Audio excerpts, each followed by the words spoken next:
Good morning everybody. बच्चों, मैं बबीता सिन्हा आज आप लोगों को हिंदी पढ़ाने जा रही हूँ। हिंदी में मैं आप सभी को आज व्याकरण पढ़ाने जा रही हूँ। नवम के बच्चे को उपसर्ग और प्रत्यय पढ़ना है हिंदी में, लेकिन क्लास 8 के बच्चे, 7th के बच्चे, 6 के बच्चे ये भी उपसर्ग पढ़ सकते हैं, क्योंकि सिलेबस में आपका 6 to 9th जो होता है वो उपसर्ग होता है। तो बच्चों ध्यान दीजिएगा। सबसे पहले हम जानेंगे कि उपसर्ग किसे कहते हैं। तो देखिए बेटा, उपसर्ग जो होता है वह अविकारी शब्द होता है जो किसी भी मूल शब्द के अंत में लगकर शब्दों के अर्थ को क्या कर देता है, परिवर्तित कर देता है। उसे हम क्या कहते हैं, उपसर्ग कहते हैं।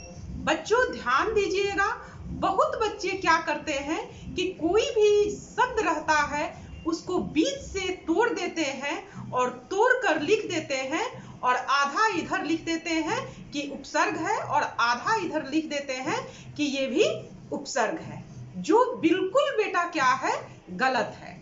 आप बच्चों ध्यान दीजिएगा, उपसर्ग जो है वह सदैव किसी भी शब्द में ही लगता है, जो मूल शब्द में लगता है, जिस शब्द का कोई वास्तविक बाबू अर्थ होता है और उस अर्थ में वो उपसर्ग लगकर शब्दों के अर्थ को क्या कर देता है, परिवर्तित कर देता है।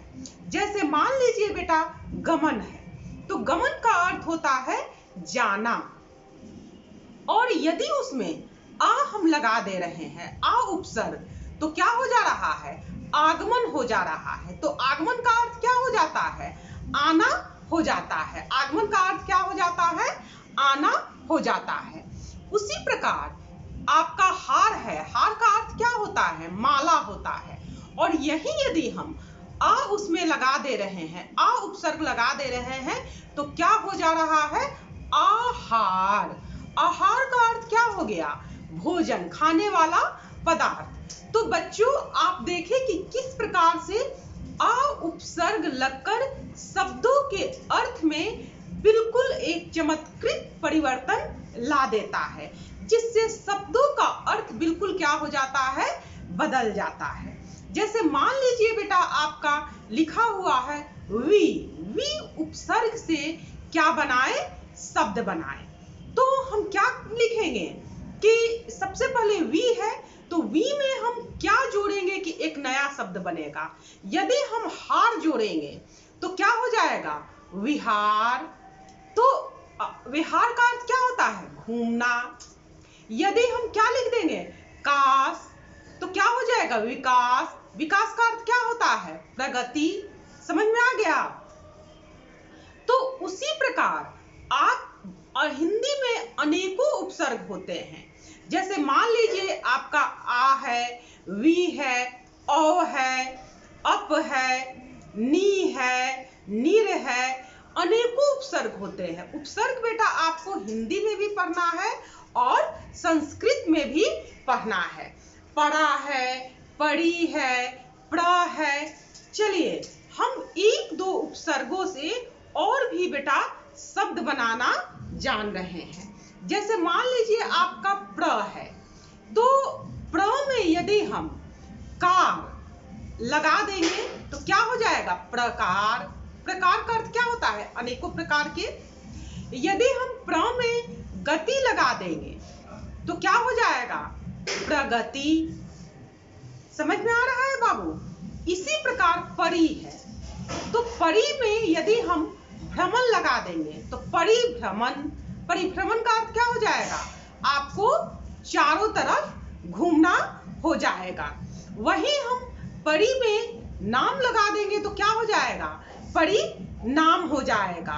इस प्रकार बेटा आप ध्यान दे रहे हैं कि उपसर्ग क्या करता है, किसी भी मूल शब्द में लगकर शब्दों के अर्थ में क्या करता है, चमत्कारिक परिवर्तन ला देता है।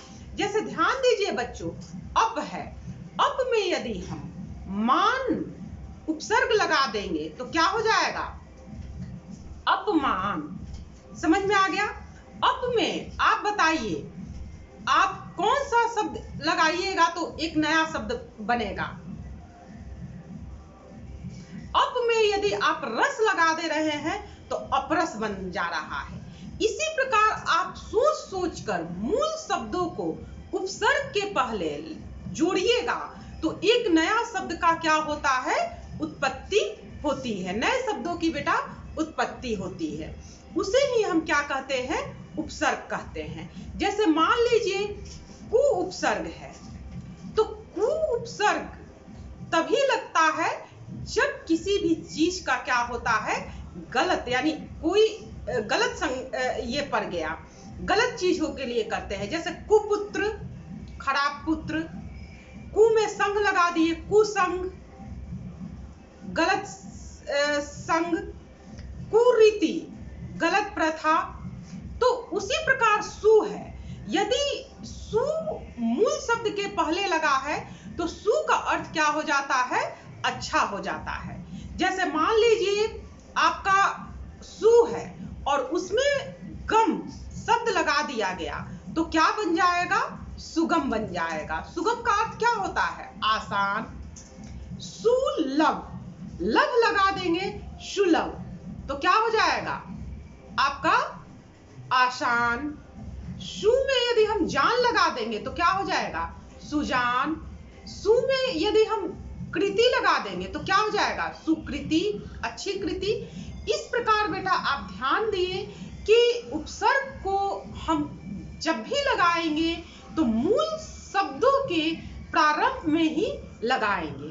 अब मैं आपको बता रही हूं कि कुछ उर्दू के भी बहुत ही प्रसिद्ध उपसर्ग होते हैं जो हिंदी में प्रयोग होते हैं। जैसे बेटा मान लीजिए उर्दू का उपसर्ग है बे। यदि हम बे उपसर्ग में परवाह शब्द लगा देंगे तो क्या हो जाएगा? बेपरवाह। यदि बे उपसर्ग में वफा लगा देंगे तो क्या हो जाएगा? बेवफा। बे में यदि हम कार लगा देंगे तो क्या हो जाएगा? बेकार। उसी प्रकार बेटा उर्दू के और भी आपके उपसर्ग है, जैसे बद। बद में यदि आप नाम लगा देंगे तो कौन सा शब्द बन जाएगा? बदनाम। बद में यदि आप हाल शब्द लगा देंगे तो क्या बन जाएगा? बदहाल। तो इस प्रकार बेटा गैर भी एक उर्दू का आपका मुख्य उपसर्ग है। गैर में यदि जिम्मेदार लगा देंगे तो गैर जिम्मेदार, गैर हरकत, उसके बाद गैर कानूनी। तो इस प्रकार बेटा अनेकों उपसर्ग हैं और अनेकों उपसर्ग से हम क्या कर सकते हैं कि मूल शब्दों को जोड़कर हम शब्दों के अर्थ में परिवर्तन ला देते हैं। बच्चों ध्यान दीजिएगा, एक बार मैं फिर आपको समझा रही हूं कि उपसर्ग जो होता है अविकारी शब्द होता है जो शब्दों के प्रारंभ में लगकर शब्दों के अर्थ में परिवर्तन ला देता है। उसे हम क्या कहते हैं? उपसर्ग कहते हैं। बच्चों आप उपसर्ग जो है वो समझ गए होंगे और मैं आप लोगों को फिर नेक्स्ट वीडियो में प्रत्यय पढ़ाऊंगी। तब तक के लिए धन्यवाद।